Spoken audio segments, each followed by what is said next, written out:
I was in 7th grade when Nicci started playing at Northeast Missouri. Mom and dad took me to every single home game, I think. We'd be coming back at midnight on a Tuesday night to go to school the next day. But, and then she left. She graduated from college and she left, and she started a program at the Merchant Marine Academy. Like, who does that? We're from Swinky, Missouri, Monroe City, Missouri. Like, who does that? She's a head coach at the age of 22, 23. Like, some of her players might have been older than her at that time. Yep. and then, you know, to Louisiana and Miami and DePaul and Colgate and Drake now. Like, it just, the thing that she did so well is that so it was never in question. It was, okay, well, this is what you're going to do. It doesn't matter where you're from. It doesn't matter where you played. Doesn't matter if you were a starter or a team captain or if you came off the bench. Like, this is what I want to do with my life, and I'm going to be successful, and let's go do it. It just means a lot that hopefully she's almost learned more from what I've done wrong than what I've done right. Because I think that's how I've learned too. It's like, you almost forget the things you do right. You're like, oh my gosh, how could I do that differently? You started in this business and kind of very, very young, and had a chance to make mistakes, and mistakes that maybe other folks can't make and can't rebound from when they're later in life. You got an ego if you play sports, you know. It's like you feel like, oh, I can do this, like no big deal, you know. And like I still vividly remember my interview in 1998 at the Merchant Marine Academy, and sitting at the table, you know, with the director of athletics, Sue Peterson, who was just awesome, you know, a female athletic director at a service academy. She was the only one, might still have been the only one. And then it was the football coach and the men's basketball coach. And then, you know, they offered me the job. I take it probably like within seconds, you know. And then as I packed up my Dodge Shadow that I had as a car with all of my belongings and drove it to Great Neck, New York. Like, where is that? You know, like, seriously? Like, I got stuck on the George Washington Bridge. Like, I'm from Swinky, Monroe City, you know. But I remember being in my first meeting, and the football coach slides me a note, and he goes, "This was the note I took during your interview." And it says, "She has no idea what she's getting herself into."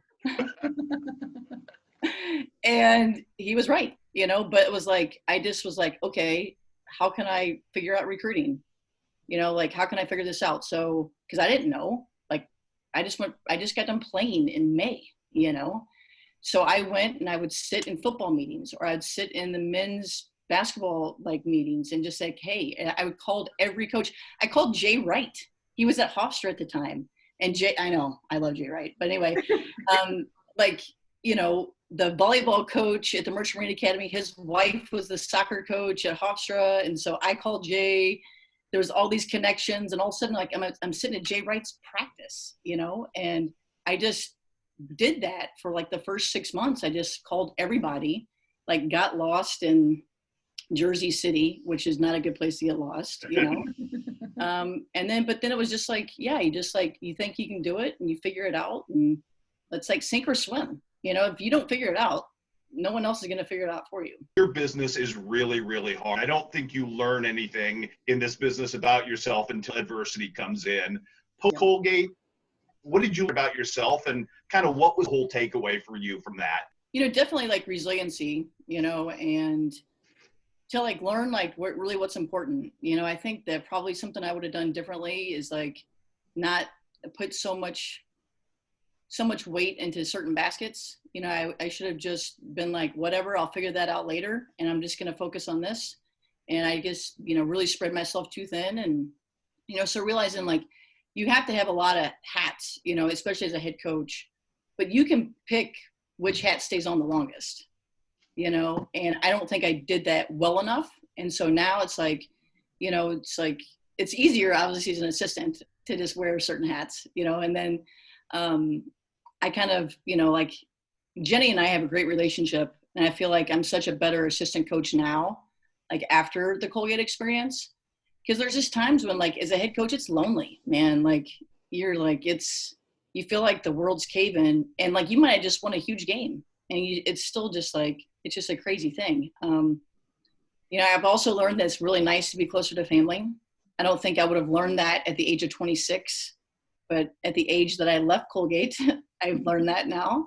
But yeah, just like, again, kind of learning to prioritize a little bit more, and just really sticking to what's important and then figuring everything else out later.